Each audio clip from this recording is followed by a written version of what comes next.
দর্শকবৃন্দ, সকলকে সান্ধ্যকালীন শুভেচ্ছা জানিয়ে আজ আমি আমার আলোচনা পর্ব শুরু করছি। আলোচনার শুরুতেই আমি প্রথমে একটু কথা বলে নেই। সেটা হলো, আমার এই আলোচনা পর্বগুলো সম্পূর্ণই নিতান্ত সাধারণ মানুষের জন্যে, যাহারা একদম গ্রামীণ পরিবেশে বা শহরের একদম প্রত্যন্ত এলাকায় বসবাস করেন তাদের জন্যে। তো তারা যদি, আমার এই ধরনের রোগীগণ যদি বিন্দুমাত্র আমার এই ভিডিওতে উপকৃত হন, তাহলেই আমি নিজকে কৃতার্থ মনে করব। এই ভিডিওগুলিতে খুব বেশি তথ্যবহুল আলোচনা থাকে না, যেটা নাকি অন্যান্য চিকিৎসকগণ সেটাকে অনুসরণ করার মতো, বা আমার স্নেহের ছাত্রছাত্রীরা সেটাকে অনুসরণ করার মতো। তো আজকে আমি খুবই সাধারণ একটি পরীক্ষা বা ইনভেস্টিগেশন নিয়ে আলোচনা করব, যেই পরীক্ষাটা একদম ইউনিয়ন পরিষদের যে সকল হাসপাতাল আছে, সেই ওয়ার্ডের হাসপাতাল অথবা থানা স্বাস্থ্য কমপ্লেক্স, সদর হাসপাতাল, মেডিকেল হাসপাতাল, এমনকি টার্সিয়ারি লেভেলের হাসপাতাল পর্যন্ত এই পরীক্ষাটি হয়ে থাকে। সেটার নাম হলো প্রস্রাব পরীক্ষা। একটা প্রস্রাব পরীক্ষা থেকে যে আমরা কত ইনফরমেশন জানতে পারি এবং কত রোগের ডায়াগনোসিস করতে পারি, সেটা সম্বন্ধে আজকে আমি সামান্য আলোকপাত করব। যদি কোনো মানুষ খুবই গরিব হয়ে থাকেন এবং পরীক্ষা করার মতো ওনার কোনো টাকা পয়সা না থাকে, শুধু একটা প্রস্রাব পরীক্ষা করেই উনি এই তার রোগ সম্বন্ধে অনেক ধারণা পেতে পারেন। এই প্রস্রাব পরীক্ষাকে আমি আলোচনার সুবিধার্থে কয়েকটা ভাগে ভাগ করতে পারি। যেমন প্রস্রাবের রুটিন মাইক্রোস্কোপিক পরীক্ষা, আবার প্রস্রাব 24 ঘন্টা নিয়ে তার থেকে প্রোটিন পরীক্ষা, তারপর প্রস্রাবের তাপমাত্রা বা জাল দিয়ে, যেটা আমরা বলি গ্রামীণ ভাষায় জাল দেওয়া, জাল দিয়ে তার থেকে প্রোটিনের পরিমাণ জানা এবং তার মধ্যে সুগার আছে কিনা তার পরিমাণ জানা। আর আরেকটা পরীক্ষা হলো, যেটাতে প্রস্রাবের জীবাণু আক্রমণ আছে কিনা এবং সেই জীবাণু কোন ওষুধ দ্বারা মারা যাবে সেটা সম্বন্ধে পরীক্ষা, সেটাকে আমরা বলি কালচার সেন্সিটিভিটি টেস্ট। তো আমি কঠিন নামে না গেলাম, সাধারণ গ্রামীণ ভাষায় বলি এই সকল পরীক্ষা সম্বন্ধে কথাবার্তা।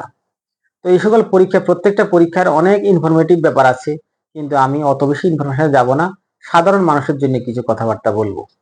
যেমন প্রস্রাবের রুটিন মাইক্রোস্কোপিক পরীক্ষা, সেই পরীক্ষাতে আমরা সাধারণত দেখে থাকি প্রস্রাবের রং, প্রস্রাবের পরিমাণ এবং প্রস্রাবের মধ্যে প্রোটিনের পরিমাণ কতটুকু, প্রস্রাবের জীবাণু আছে কিনা বা প্রস্রাবে ইনফেকশন আছে কিনা, প্রস্রাবে সুগার আছে কিনা, প্রস্রাবের প্রোটিনের পরিমাণ কেমন, সেগুলো সম্বন্ধে।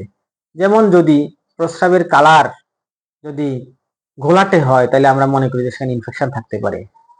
প্রস্রাবের কালার বা রং যদি লালচে হয়, তখন আমরা মনে করতে পারি যে তার সাথে রক্ত আসতেছে, অথবা কোনো ওষুধের কারণে, ওই রোগী কোনো ওষুধ খাওয়ার কারণে সেই ওষুধ প্রস্রাব দিয়ে আসতেছে, সেটা ধারণা করে নিতে পারি। যদি প্রস্রাব ফেনাযুক্ত হয়, তাহলে সেই প্রস্রাবের সাথে প্রোটিন যাচ্ছে বা তার গ্লোমেরুলোনেফ্রাইটিস নামক রোগে তিনি ভুগতেছেন, সেটা আমরা জানতে পারি। এই তো গেল প্রস্রাবের রং সম্বন্ধে। এইবার আসুন প্রস্রাবের পরিমাণ সম্বন্ধে। যদি প্রস্রাবের পরিমাণ কম হয়, তাহলে আমরা ধরে নিব যে উনি হয়তো পানি কম খাচ্ছেন, বা কোনো কারণে পানি শূন্যতা আছে শরীরে, অথবা কিডনিজনিত কোনো কারণে প্রস্রাব তৈরি কম হচ্ছে। আবার যদি প্রস্রাবের পরিমাণ বেশি হয়, তাহলে আমরা মনে করব যে হ্যাঁ, উনি পানি বেশি খাচ্ছেন, অথবা কোনো কারণে শরীর সেই প্রস্রাবটাকে বা কিডনি সেই প্রস্রাবটাকে ঘনায়িত করে পরিমাণ মতো প্রস্রাব তৈরি না করে অতিরিক্ত পানি প্রস্রাবের সাথে বের করে দিচ্ছে। অথবা ওই রোগীর যদি বারবার প্রস্রাব হয়, তাহলে আমরা ধরে নিব যে প্রস্রাবের ওনার সুগার যাচ্ছে, বা ওই রোগী ডায়াবেটিস আক্রান্ত, অথবা ওই রোগী প্রোস্টেট বা প্রস্রাবের থলির নিচে যে একটা নরম মাংস মিটা থাকে পুরুষ মানুষদের, সেই ধরনের সমস্যায় ভুগতেছেন। এইবার আমরা আসি যে প্রস্রাবের কিছু বায়োকেমিক্যাল টেস্ট, মানে যেগুলা দিয়ে আমরা প্রোটিন পরীক্ষা করি। যদি প্রস্রাবে অ্যালবুমিন থাকে, অ্যালবুমিন নামক প্রোটিন থাকে, তাইলে আমরা প্রস্রাব পরীক্ষা, সাধারণ পরীক্ষা করে আমরা প্রস্রাবে অ্যালবুমিনের পরিমাণ বা অ্যালবুমিন আছে কিনা, উপস্থিত আছে কিনা সেটা ধরতে পারি। এই অ্যালবুমিন পরীক্ষাটা খুবই গুরুত্বপূর্ণ, বিশেষ করে আমরা ডায়াবেটিস পেশেন্টদের জন্য প্রস্রাবের অ্যালবুমিন আছে কিনা সেইটা আমরা নির্দ্বিধায় জানতে পারি। যদি এইটাকে গুরুত্ব দেই, তাহলে আমরা অনেক বড় ধরনের কিডনির ছাঁকুনিজনিত সমস্যা থেকে আমরা পরিত্রাণ পেতে পারি, প্রথম অবস্থায় যদি আমরা সাবধান হই। আর আরেকটা আছে যে প্রস্রাবের সাথে সুগার আছে কিনা, সেটাও কিন্তু ওই সাধারণ পরীক্ষা থেকে আমরা জানতে পারি।